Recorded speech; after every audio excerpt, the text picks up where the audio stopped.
How's it going, everybody? My name is LuckyBunz. In today's video, I'm going to be showing you how to play Pokemon Scarlet and Violet in the correct order.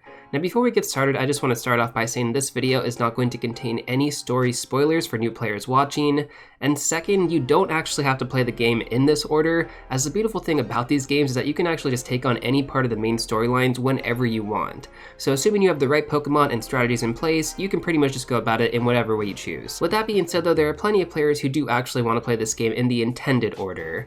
So right after you start your treasure hunt, you're going to simultaneously start 3 different quest paths for the main story, which will unlock multiple waypoints on your map. So in total, there are going to be 18 different main storyline plots before you actually unlock the endgame content. So the first thing that you want to do, if you do want to play the game in the intended order, is go to the Bug-type Gym Leader. Once you beat the Bug-type Gym Leader, you want to go and beat the Stony Cliff Titan. Now after you actually beat this Titan, you're going to unlock the boost ability on your Ride Pokemon. So what I would highly recommend doing is doing one full loop around the entire map to unlock as many fast travel locations as possible. You don't have to encounter or battle any Pokemon along the way, just go ahead and find every single fast travel location that you possibly can. There are tons of hidden ones as well. Now the reason that I recommend doing this is because if you do want to play this game in order, you're not going to go through everything in like a clockwise or anti-clockwise pattern. It's going to be all over the place. So by unlocking all of the fast travel locations that you possibly can early on, you can pretty much just go to where you need to, or at least really close to where you need to be. Either way though, the next place you want to go ahead and find is going to be the Artisan Gym, which is going to be the Grass type Gym Leader. From there, once you beat that Gym Leader, go ahead and find the Open Sky Titan.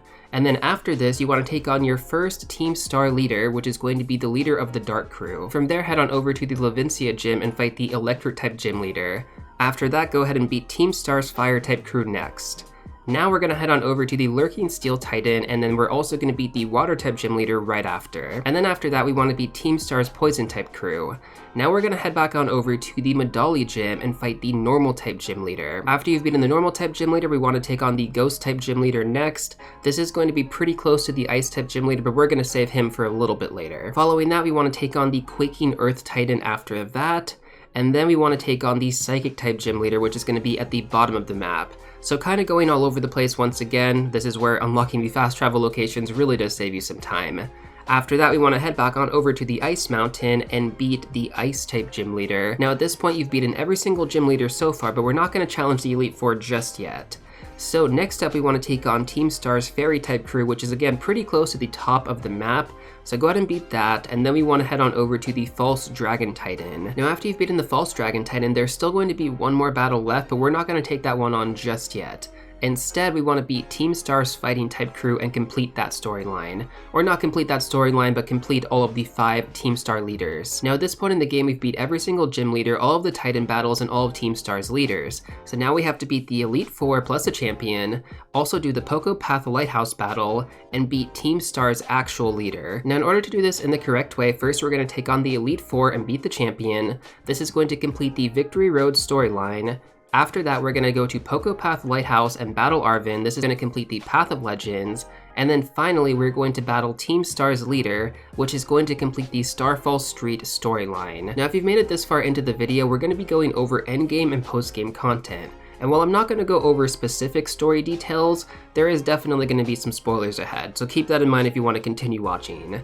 So the endgame content is going to be titled The Way Home Area 0. You're basically going to go into the Great Paldea Crater, and trust me, there's plenty of new Pokemon that you haven't seen before there. So you've pretty much beat everything in the game, go ahead and complete the endgame, and now you're going to be into the post-game content. So what do you do now, right? Like what's left to actually do in the game? So once you've actually made it this far, the champion is going to ask you to go ahead and beat all the gym leaders once again, and then this is going to unlock the Academy Ace Tournament. This is pretty much going to be the final game content in terms of what you're going to be doing for battles.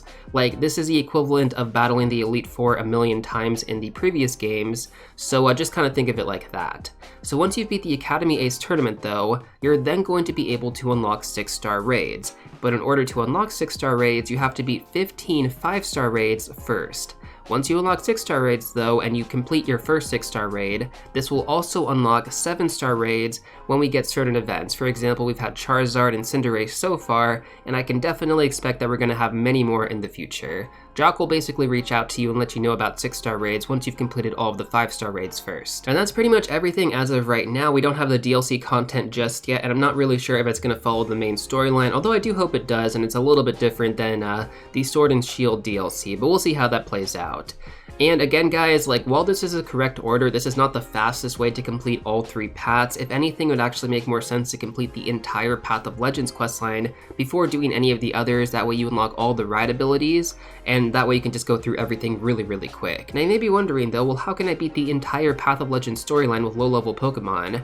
Well, if you want to find out, check out this video right here. But before you go, don't forget to smash that like button, subscribe, and I'll see you all real soon in the next one.